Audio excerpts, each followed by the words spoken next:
तीरथ सकल कहाँ चली आवही, तीरथ सकल कहाँ चली आवही।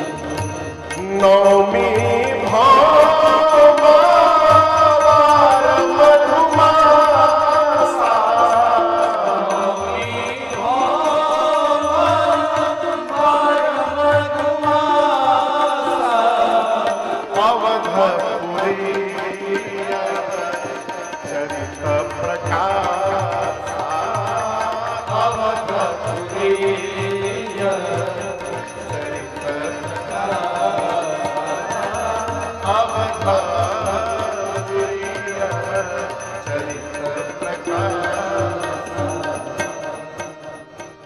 स्वामी तुलसीदास जी कहते हैं संवत 1631 में, आज से 451 साल पहले अयोध्या की धरती पर वेद जिस दिन राम जी के जन्म की तिथि बताते हैं, यानी चैत्र मास शुक्ल पक्ष नवमी तिथि, ये तिथि हर वर्ष आती है। रामनवमी तो हर साल मनाते हैं ना आप, लेकिन ये आवश्यक नहीं है कि हर वर्ष की रामनवमी मंगलवार को ही पड़े। कभी बुधवार को ही पड़ जाए, कभी रविवार को ही पड़ जाए, लेकिन संवत 1631 की रामनवमी गोस्वामी जी कहते हैं नवमी भौमवार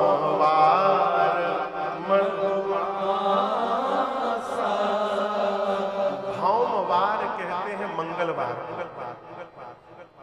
और केवल दिन नहीं, जोग लगन ग्रह वार तिथि, ये सब जो राम जी के जन्म के समय थे, ये सारे ग्रह तिथि नक्षत्र एक संवत 1631 के रामनवमी को बने।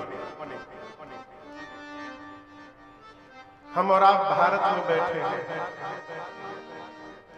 यदि आपसे प्रश्न किया जाए कि 10-12 तीर्थ आप में से कितने लोगों ने कर लिया है अपने जीवन में, 10 तीर्थ, 100 तीर्थ, धरती नहीं ब्रह्मांड का सारा तीर्थ कौन कर लिया है? हम यूं ही व्यासपीठ पर बैठे झूठ थोड़ी बोलेंगे। हाथ उठा के कही रहे हैं कि हम धरती के सारा तीर्थ करके बैठे हैं, व्यासपीठ पर हाथ उठा के कही रहे हैं। अब आप कहेंगे महाराज जी पच नहीं रहा है, तो पचा लीजिए। गोस्वामी जी कही रहे हैं कि जे ही दिन राम जन्म श्रुति गावही। वेद भगवान राम जी के जन्म की जो तिथि बताते हैं, उस दिन अयोध्या में तीरथ सकल तहाँ चलिया। रामनवमी के दिन धरती के सारे तीर्थ अयोध्या में रहते हैं, और चाचा जी उस दिन जो अयोध्या पहुंच गया, बिना दमड़ी खर्चा किए सभी तीर्थ में जाने का फल उसको प्राप्त हो जाएगा। इसमें लेश मात्र का भी संशय नहीं है। तो हम लोग तो कई रामनवमी में रहे, सारा तीर्थ हुआ कि नहीं हुआ? जिस समय राम जी अवतार लिए, उस समय सारे तीर्थ अयोध्या में थे। संवत 1631 में रामनवमी के दिन, मंगलवार के दिन अयोध्या धाम में ठीक दोपहर के 12 बजे गोस्वामी तुलसीदास जी ने श्री रामचरितमानस का लेखन प्रारंभ किया। अस्तु रामचरितमानस राम जी के अवतार है, भगवान का वांग्मय स्वरूप है। तो गोस्वामी जी काशी जी में 4 घाट कल हमने आपने श्रवण किया, काशी जी में कथा प्रारंभ किए। 7 श्लोक में वंदना किया है, ब्राह्मणों की वंदना की, संतों की वंदना की, सबको प्रणाम करके कथा को दूसरे घाट पर तीर्थराज प्रयाग ले गया। आज प्रारंभ में जिन चौपाइयों को हमने आपने गाया, प्रयाग में एक मुनि है जिनका नाम है भरद्वाज। तपस्वी है, दया के भंडार है, राम जी के चरणों में प्रीति रखते हैं। परिचय दर्शन करिए, गोस्वामी जी भरद्वाज जी का परिचय देते हैं। तीन ही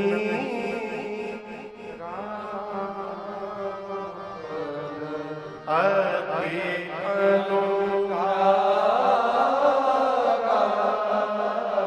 कहते हैं श्री भरद्वाज जी राम जी के चरणों में अनुराग, अति अनुराग रखते हैं।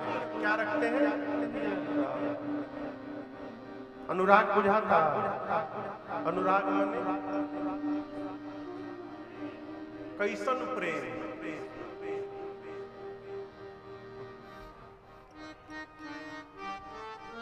फंस गए ना? देखिए तीन शब्द हैं, राग, इससे ऊपर उठिए तो अनुराग, और उससे ऊपर वैराग। ये तीनों प्रेम है। राग का है महाराज, अपने परिवार में जो हम और आप प्रेम कर रहे हैं, इस प्रेम का नाम है राग।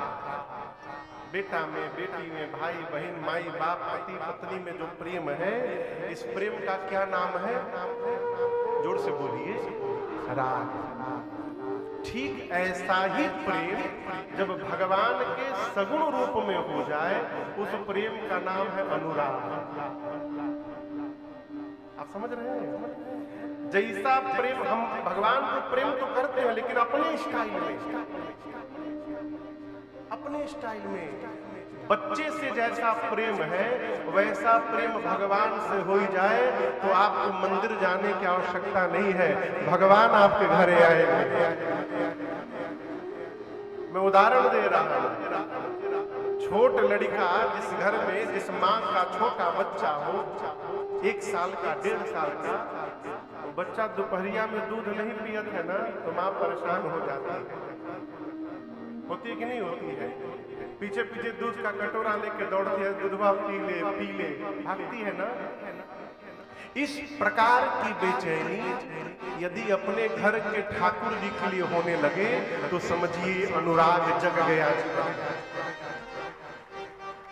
सवेरे भोग लगाने के बाद रात तक याद नहीं आती कि भगवान को प्यास भी लगी होगी।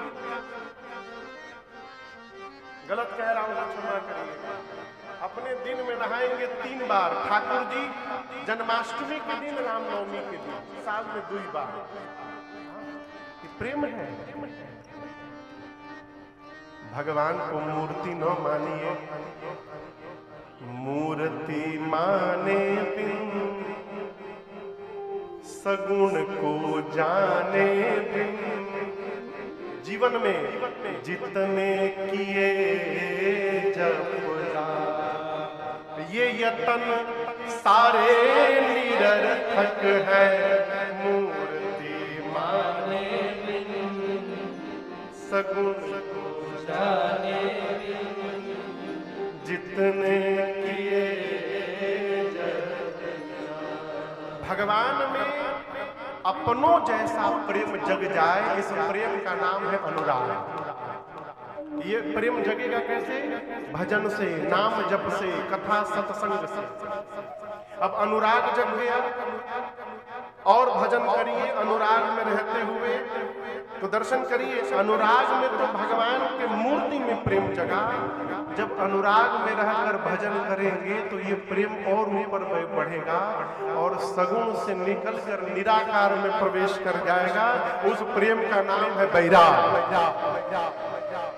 राग, अनुराग और वैराग। लेकिन मजे की बात समझिएगा, भगवान न राग में मिलते हैं न भगवान वैराग में मिलते हैं। भगवान कहाँ मिलते हैं? केवल अनुराग। और ये मैं नहीं बोल रहा हूं, शंकर जी ने कहा, भूषण जी से कहा, मिलही न रघुपति बिनु बिनु अनुराग। इसलिए केवल अनुराग करिए। हम 4 घंटा मंत्र सुनाएंगे तो भगवान प्रसन्न हो जाएंगे, भ्रम से बाहर रहेंगे। यदि भगवान केवल सुन के प्रसन्न होते तो किसी गूंगे पर तो भगवान प्रसन्न ही नहीं हो पाएंगे।